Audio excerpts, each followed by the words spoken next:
Anti-ICE protests boil over on the streets of downtown Los Angeles. It was a weekend of unrest as protesters, you see here, they set fires and stormed a stretch of highway. At least 39 people have been arrested since Friday after ICE raids across LA. Sources tell CBS News several law enforcement officers were injured during the confrontations. President Trump deployed the National Guard despite the objection of the state's governor and the city's mayor. LA Mayor Karen Bass says the deployment, which is the first in 60 years that didn't come at the request of a state governor, is part of another agenda.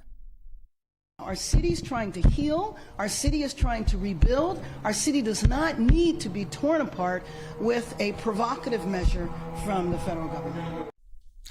Now, Bass has called the actions of some protesters, quote, unacceptable. Before last night's unrest, Homeland Security Secretary Kristi Noem was on Face the Nation, where she defended the deployment of the National Guard. These 2,000 National Guard soldiers that are being engaged today are ones that are specifically trained for this type of crowd situation where they'll be with the public and be able to provide safety around buildings and to those that are engaged in peaceful protests, and also to our law enforcement officers so they can continue their daily work. CBS News national security contributor Sam Vinograd joins us now. Sam, thank you so much for being with us today. Would you say the National Guard deployment helped or hurt the situation out there?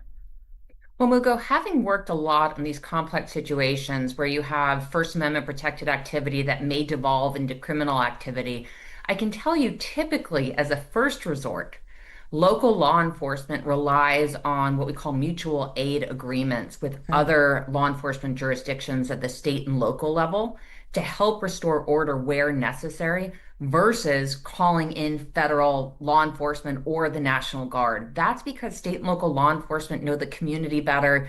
They have better training for these types of scenarios. So I am surprised that rather than relying on state and local law enforcement from other jurisdictions to come in to help restore order where necessary, the president did activate the National Guard under Title X authority. Yeah, so Governor Gavin Newsom, he called the deployment illegal and says he is suing the administration. But Trump says this was done in the interest of national security. So can you talk to us about the president's use of his authority in a situation like the one we're seeing right now in LA?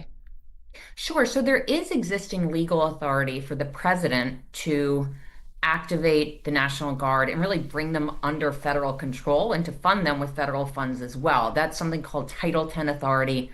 Lyndon B. Johnson used it in 1965 in Alabama to deploy the National Guard without a state request. This may or may not be legal. The courts will look into that activation. But what we do know is there's a lot of controversy about the military getting involved in really what appears to be local policing. The administration is claiming that there is chaos and a lack of control in Los Angeles. Local officials are indicating that they have the situation under control and could have handled it without the National Guard. So while this may or may not be legal, the real question really is whether there were other resources that were both available and better suited to deal with this situation. Okay. CBS News national security contributor Sam Vinograd, thank you for your insight today. We appreciate it. All right, let's bring in CBS News Justice correspondent Scott MacFarlane. Hey, Scott, so take us through the National Guard deployment and why it's creating tension between Washington and California.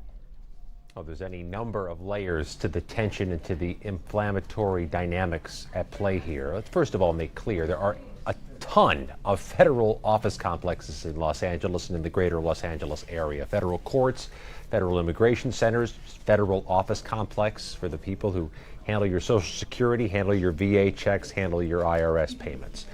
That's one of the concerns and one of the reasons the administration is defending putting the National Guard there to protect the federal entities that are outside the jurisdiction of the local police.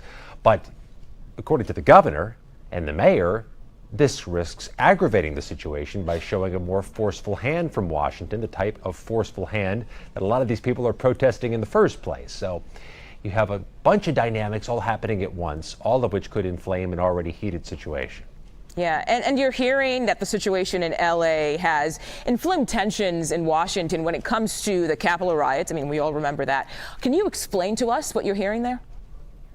Yeah, the FBI director, the deputy director, both issued public statements saying you lay a hand on a police officer, we're coming to get you. We're going to put you in jail or put someone associated with this protest in jail.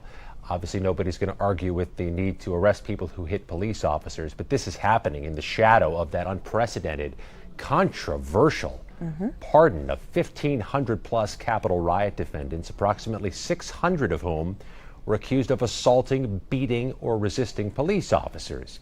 And those people have since been called patriots or peaceful protesters by the president and by these top security aides who are now issuing denunciations of the California protesters. So you have arguments of hypocrisy coming from the victims of the U.S. Capitol siege, from Democratic members of Congress, just adding to the tensions of an already very tense situation. Oh, yeah, it sure is. I want to turn to the case of Kilmar Abrego Garcia. He's now back in the United States to face human smuggling charges. This new development, obviously, in this high-profile case. Can you take us through much more of what you've learned? There's two different court battles going on at once with Mr. Abrego Garcia. He's going to be in court in Nashville, in federal court later this week to answer to those new criminal charges. But there's also that civil lawsuit that was filed in Maryland to get him back from El Salvador originally. It was months ago a judge ordered the Trump administration to return Abrego Garcia, and that order was defied. In a court filing over the weekend, Abrego Garcia's plaintiff's attorneys, his civil attorneys, said it seems like the administration could get him back if they wanted him, and they want the judge to review whether she was openly and declaratively defied by the president and the administration. Okay, Scott MacFarlane, thank you so much for all your reporting. Appreciate it.